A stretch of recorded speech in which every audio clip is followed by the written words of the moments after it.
ZEE5 ಇರುವಾಗ ನೀವು ನಿಮ್ಮ ನೆಚ್ಚಿನ ಶೋಗಳನ್ನ ಎಂದಿಗೂ ಮಿಸ್ ಮಾಡಿಕೊಳ್ಳುವುದಿಲ್ಲ. ಅದು ಸಂಪೂರ್ಣ ಉಚಿತವಾಗಿ.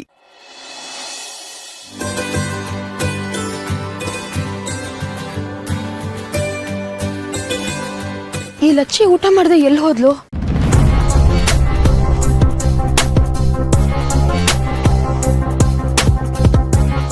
Hello madam. ಅಯ್ಯಯ್ಯೋ, ಜೂನ್ ಕೈಯಲ್ಲಿ ಸಿಕ್ಕಾಕೊಂಡ್ರೆ ತಲೆ ತಿಂತಾನಪ್ಪ. ಮೊದ್ಲು ಇಲ್ಲಿಂದ ಹೋಗ್ಬಿಡ್ಬೇಕು. ಒಂದ್ ನಿಮಿಷ ಬಂದೇ ರೀ ಮೇಡಮ್. ನಿಂತ್ಕೊಳ್ಳಿ ಮೇಡಮ್, ಕರಿತಾ ಇದೀನಿ, ಕೇಳಿಸ್ಕೊಳ್ದೇ ಇರೋ ತರ ಹೋಗ್ತಿದ್ದೀರಾ? ಅದು ಏನೋ ಯೋಚನೆ ಮಾಡ್ತಿದ್ದೆ, ನೀವ್ ಕರೆದಿದ್ ಗೊತ್ತಾಗಿಲ್ಲ. ಹೇಳಿ, ಏನ್ ವಿಷಯ? ವಿಷಯ ಇಷ್ಟೇ ಮೇಡಮ್, ಸಿಂಪಲ್. ನಿಮ್ನ ನೋಡ್ದಾಗಿಂದ ಈ ಫೇಸ್ ಕಟ್ ನ ಎಲ್ಲೋ ನೋಡಿದ್ದೀನಲ್ಲ ಅನ್ಸಿದೆ, ಆದ್ರೆ ಸರಿಯಾಗಿ ಸಿಗ್ನಲ್ ಕನೆಕ್ಟ್ ಆಗ್ತಿಲ್ಲ. ನಿಮ್ ಹೆಸರೇನ್ ಮೇಡಮ್? ನೋಡಿ, ನಿಮ್ ಕೆಲ್ಸ ಏನಿದೆ ಅದನ್ನ ಮಾಡಿ. ಅದನ್ನ ಬಿಟ್ಟು ನಿಮ್ಮನ್ನೆಲ್ಲೋ ನೋಡಿದೀನಿ, ಎಲ್ಲೋ ಮಾತಾಡ್ಸಿದೀನಿ ಅಂತ ಕತೆ ಬಿಡಕ್ ಬರ್ಬೇಡಿ. ಹೆಸರು ಕೇಳಿದ್ರೆ ಒಳ್ಳೆ ಕಿಡ್ನಿ ಕೇಳ್ದೋರ್ ತರ ಆಡ್ತಿದ್ದೀರಲ್ಲ ಮೇಡಮ್. ನಾನೇನ್ ಸುಮ್ನೆ ಕೇಳ್ತಿಲ್ಲ, ನಿಮ್ಮನ್ನ ನೋಡ್ದಾಗಿಂದ ಎಲ್ಲೋ ಹತ್ರದಿಂದ ನೋಡಿದೀನಿ ಅನ್ಸಿದೆ, ಅದಕ್ಕೆ ಕೇಳಿದ್ರೆ ಹೆಸರು ಹೇಳಕ್ಕೇನ್ ಮೇಡಮ್? ನಾವೆಲ್ಲ ಹಂಗೆಲ್ಲ ಸುಮ್ನೆ ಹೆಸರು ಕೇಳಲ್ಲ ಮೇಡಮ್. ಈ ವಿಷಯದಲ್ಲೆಲ್ಲ ನಾವು ತುಂಬಾ ಡೀಸೆಂಟು, ಮಾನ ಮರ್ಯಾದೆಗೆ ಅಂಜೋ ಜನ ಮೇಡಮ್. ಹೋಗ್ಲಿ, ಹೆಸರು ಏನಂತ ಹೇಳ್ಬಿಡಿ ಮೇಡಮ್, ಇಲ್ಲಾಂದ್ರೆ ತಲೆ ಒಳಗಡೆ ಬೋರ್ವೆಲ್ ಕೊರಿಯುತ್ತೆ. ಎಲ್ಲೋ ನೋಡಿದ್ದೀನಲ್ಲ ಅಂತ. ನಿಮ್ ಹೆಸರೇನು ಹೇಳ್ಬಿಡಿ ಮೇಡಮ್. ನೋಡಿ, ನಾನು ನಿಮಗೆ ಹೇಳ್ದೆ ಇದೆಲ್ಲ ನಿಮಗೆ ಬೇಡದಿರೋ ವಿಷಯ ಅಂತ. ಸುಮ್ನೆ ಹೊರಡಿ.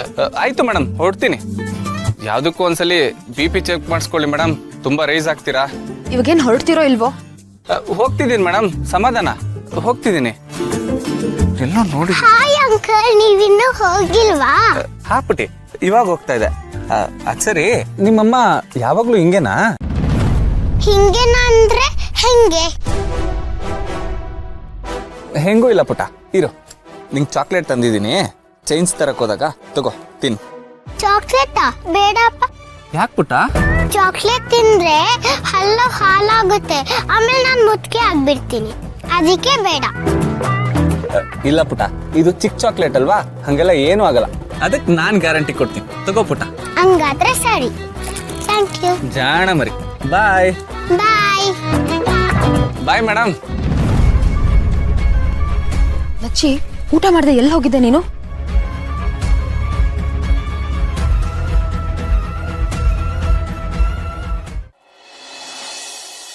ಅದಕ್ಕೆ ನಮ್ಮಂತವ್ರ ಮಾತು ಕೇಳಬೇಕು ಅಂತ ಹೇಳೋದು. ಯಾರ ಮಾತು ಕೇಳ್ತೀಯ ನೀನು? ಸುಮ್ಮನೆ ನುಗ್ತಾ ಇರ್ಜ. ನನಗೆ ಗೊತ್ತಿತ್ತು ಕೊನೆ ಕ್ಷಣದಲ್ಲಿ ಹೀಗೆ ಏನಾದರೂ ಎಡವಟ್ ಮಾಡ್ಕೊಂಡಿಚ್ಚ ಅಂತ. ಈಗಾಗುತ್ತೆ ಅಂತ ಯಾರಿಗೆ ಗೊತ್ತಿತ್ತು ಅಂಕಲ್? ಏನು ಕನ್ಸು ಬಿದ್ದಿರುತ್ತಾ ಹಿಂದಿನ ರಾತ್ರಿ ನಾಳೆ ಹಿಂಗಾಗುತ್ತೆ ಅಂತ? ಏನೋ ಒಂದೊಂದ್ಸಲ ಹಿಂಗಾಗುತ್ತಪ್ಪ. ಒಂದ್ಸಲ ನಿನ್ನ ವಿಷಯದಲ್ಲಿ ಪ್ರತಿ ಸಲ ಹೀಗೆ ಆಗ್ತಾ ಇರೋದು. ಪ್ರತಿ ಸಲ ಇದನ್ನೇ ಹೇಳ್ತಾ ಇರ್ಜ.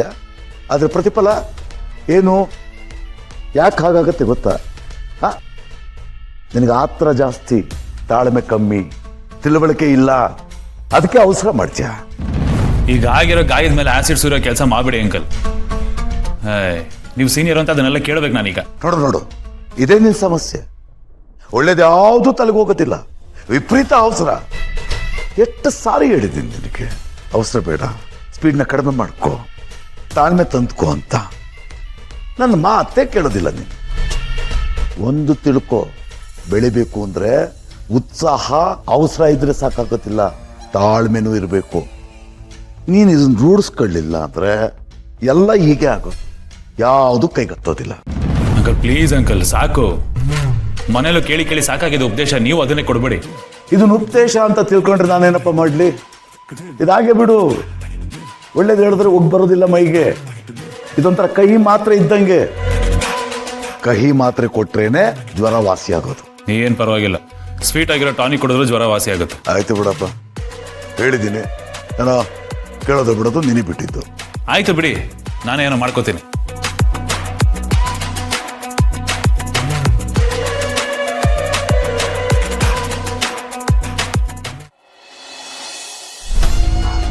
ಎಂದಿನಂತೆ ನನಗೊಂದು ಡೌಟು. ಅಲ್ಲ, ಡೌಟ್ ಅನ್ನೋದಕ್ಕಿಂತ ಈ ಒಂಥರ ಭಯ, ಪುಕ ಪುಕ ಅಂತಾರಲ್ಲ ಆ ಥರ. ಹಾರ್ಟು ಇನ್ನೇನು ಬಾಯಿಗೆ ಬಂದ್ಬಿಡುತ್ತೆ ಅನ್ನೋ ಥರ ಟಪ ಟಪ ಟಪ ಅಂತ ಹೊಡ್ಕೋತಾ ಇದೆ. ಅದೇ ಸಿಸ್ಟರ್, ಈ ಹೆಲ್ತ್ ಡ್ರಿಂಕ್ಸ್ ಕುಡಿ ಅಂತ ನಿನ್ನ ಸೊಸೆಗೆ ನಾವು ಬಲವಂತ ಮಾಡಿದ್ವಲ್ಲ, ಅದರಿಂದ ಅವಳಿಗೆ ಏನಾದರೂ ನಮ್ಮ ಮೇಲೆ ಡೌಟ್ ಬಂದಿದೆಯಾ ಅಂತ. ಸಿಸ್ಟರ್, ನನಗೆ ತುಂಬಾ ಭಯ ಆಗ್ತಿದೆ ಸಿಸ್ಟರ್. ಅವಳಿಗೆ ಅಡ್ಡ ವಾಸನೆ ಬಂದಿದ್ರೆ ಏನು ಗತಿ ಅಂತ. ಮೊದಲೇ ಅವಳು ಜೇಮ್ಸ್ ಬಾಂಡ್ ಥರ ಏನಾದ್ರು ಸಣ್ಣ ಎಳೆ ಸಿಕ್ಕರೆ ಬುಡಕ್ಕೆ ಕೈ ಹಾಕ್ಬಿಡ್ತಾಳೆ. ನಮ್ಮ ಜನ್ಮನೆ ಜಾಲಾಡಿಸ್ಬಿಡ್ತಾಳೆ ಸಿಸ್ಟರ್. ಅವಳ ಕೈಲಿ ಸಿಕ್ಕಾಕೊಳ್ಳೋದು ಒಂದೇ, ಹಸ್ತ ಹುಲಿಯ ಬೋನಿಗೆ ತಲೆ ಇಡೋದು ಒಂದೇ. ತುಂಬ ಡೇಂಜರಸ್ ಅವಳು ಸಿಸ್ಟರ್. ಅದು ನನಗೆ ಚಿಂತೆ ಆಗ್ತಾ ಇರೋದು. ಯಾಕಣ್ಣ ಇಷ್ಟೊಂದು ಟೆನ್ಷನ್ ಆಗ್ತಾ ಇದೆಯಾ? ಆ ಥರ ಏನೂ ಆಗಲ್ಲ, ಸುಮ್ಮನೆ ಇರು. ಅಷ್ಟಕ್ಕೂ ಅವಳು ಕುಡಿದು ಏನಾದರೂ ಆಗಿದ್ರೆ ಡೌಟ್ ಬರ್ತಾಯಿತ್ತು. ಅಂಥದ್ದೇನೂ ಆಗಿಲ್ವಲ್ಲ, ಅವಳು ಕುಡ್ದೇ ಇಲ್ವಲ್ಲ. ಅದೇ ನೀನು ಹೇಳ್ತಾ ಇರೋದು ಸರಿನೇ, ಆದರೆ ನೋಡು ನನ್ನ ಎಡಗನ್ ಯಾಕೋ ಪಟ ಪಟ ಪಟ ಅಂತ ಹುಡ್ಕೋತಾ ಇದೆ ಲೈಟಾಗಿ. ಎಲ್ಲ ಗೊತ್ತಿದ್ದೇ ಕುಡಿದೇ ಹೋದ್ಲಾ, ಬೇಕು ಅಂತಾನೆ ಅವಾಯ್ಡ್ ಮಾಡಿದ್ಲಾ ಅಂತ ಅನ್ನಿಸ್ತಾ ಇದೆ ಸಿಸ್ಟರ್. ಹಾಗೇನೂ ಇಲ್ಲ ಅಣ್ಣ, ನೀನು ಸುಮ್ಮನೆ ಓವರ್ ಥಿಂಕ್ ಮಾಡ್ತಾ ಇದೆಯಾ. ನಿನ್ನ ತಲೆ ಹಾಳು ಮಾಡ್ಕೊಳ್ಳೋದಲ್ದೆ ನನ್ನ ತಲೆನೂ ಹಾಳು ಮಾಡ್ತೀಯ. ನೀನು ಯಾವಾಗಲೂ ಹೀಗೆ ಅಣ್ಣ, ನನಗೆ ಫುಲ್ ಟೆನ್ಷನ್ ಮಾಡಿ ನೀನು ಆಮೇಲೆ ಆರಾಮಾಗಿ ಡ್ರಿಂಕ್ಸ್ ಮಾಡ್ತಾ ಕೂರ್ತಿರ್ತೀಯ.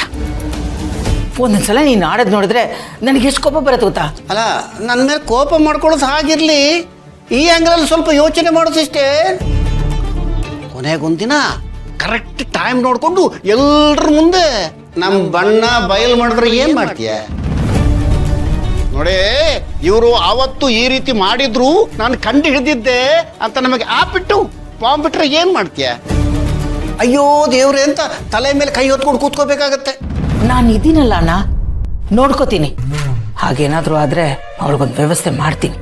ಅಯ್ಯೋ ದೇವ್ರೆ, ಇಂಥ ಡೈಲಾಗನ್ನ ಬೇಜಾನ್ ಕೇಳ್ಬಿಟ್ಟೆ ಸಿಸ್ಟರ್. ನೀನೇನೋ ಮಾಡ್ತೀನಿ ಅಂತ ಹೇಳೋದು, ಕಾದ್ ನೋಡಿ ಅಂತ ಹೇಳೋದು, ಬೇಜಾನ್ ಸ್ಕೋಪ್ ತಗೊಳ್ಳೋದು, ಕೊನೆಗೆ ಅವಳ ಮುಂದೆ ಅದೆಲ್ಲ ಏನು ನಡೆಯೋದೇ ಇಲ್ಲ. ನಾವು ಮಾಡೋ ಪ್ಲಾನ್ ಒಂದೇ ಒಂದಾದ್ರೂ ಸಕ್ಸಸ್ ಆಗಿದೆ ಸಿಸ್ಟರ್. ಎಲ್ಲ ಟುಸ್ ಆಗುತ್ತೆ. ಹೇಳ್ಕೊಳಕ್ಕೆ ನಾವು ಬೇಜಾನ್ ದೊಡ್ಡ ವಿಲನ್ಗಳು. ಪ್ರಪಂಚ ಎಲ್ಲ ಹೊಗಳುತ್ತೆ ನಮ್ಮನ್ನ, ಆದ್ರೆ ಅವಳ ಮುಂದೆ ಜೋಕರ್ಗಳಾಗ್ತೀವಿ. ನಾವು ಅವಳ ಮುಂದೆ ಯುದ್ಧ ಸಾರ್ತಾನೆ ಇದ್ದೀವಿ, ಆದ್ರೆ ಅವಳು ನಮ್ಮನ್ನ ಹಿಮ್ಮೆಟ್ಟಿಸ್ತಾನೇ ಇದ್ದಾಳೆ. ಅವಳು ಸಾಮಾನ್ಯದವಳಲ್ಲ ಸಿಸ್ಟರ್. ಅವಳನ್ನ ಸೋಲಿಸೋದು ಅಷ್ಟು ಸುಲಭ ಅಲ್ಲ, ಬರ್ದಿಟ್ಕೋ. ಯಾರ್ಕರ್ ಬಾಲಿಗೆ ಸಿಕ್ಸರ್ ಹೊಡೆಯೋ ಚಲಾಕಿ ಅವಳು. ಅಮೃತ ಕುಡ್ಕೊಂಡೇ ಹುಟ್ಟಿದಾಳ ಅನ್ಸುತ್ತೆ ಅಬ್ಬಡ ಮಾಸ್ಟ್ರಿಗೆ. ಅವಳನ್ನ ಅಲ್ಲಾಡ್ಸೋದು ಅಷ್ಟು ಸುಲಭ ಅಲ್ಲ ಸಿಸ್ಟರ್. ನಾವು ಅವಳು ಮುಂದೆ ಸೋಲೊಪ್ಕೊಳ್ಳೇಬೇಕು. ಸ್ವಲ್ಪ ಸುಮ್ಮನೆ ಇರ್ತೀಯಾ? ನಾನು ಆಗ್ಲಿಂದ ನೋಡ್ತಾನೆ ಇದ್ದೀನಿ, ಅವಳು ಹೊಗಳ್ತಾನೆ ಇದೆಯಾ. ನನ್ನ ಪ್ಲಾನ್ ಫ್ಲಾಪ್ ಆಯ್ತು ಅಂತ ನಾನು ಟೆನ್ಷನಲ್ಲಿದ್ದರೆ ನಿಂದು ಬೇರೆ. ಅದ ಹಾಗೆ ಇರೋ ವಿಷಯನ ಇದ್ದ ಹಾಗೆ ಹೇಳಿದ್ರೆ ಎಲ್ರಿಗೂ ಉರಿಯೋದೆ. ಸತ್ಯ ಯಾವತ್ತೂ ಅಪತ್ಯನೇ ಅಲ್ವಾ? ಅಯ್ಯೋ ದೇವ್ರೆ. ZEE5 ಆಪ್ ಡೌನ್ಲೋಡ್ ಮಾಡಿ ಎಲ್ಲಾ ಸಂಚಿಕೆಗಳನ್ನು ಸಂಪೂರ್ಣ ಉಚಿತವಾಗಿ ನೋಡಿ.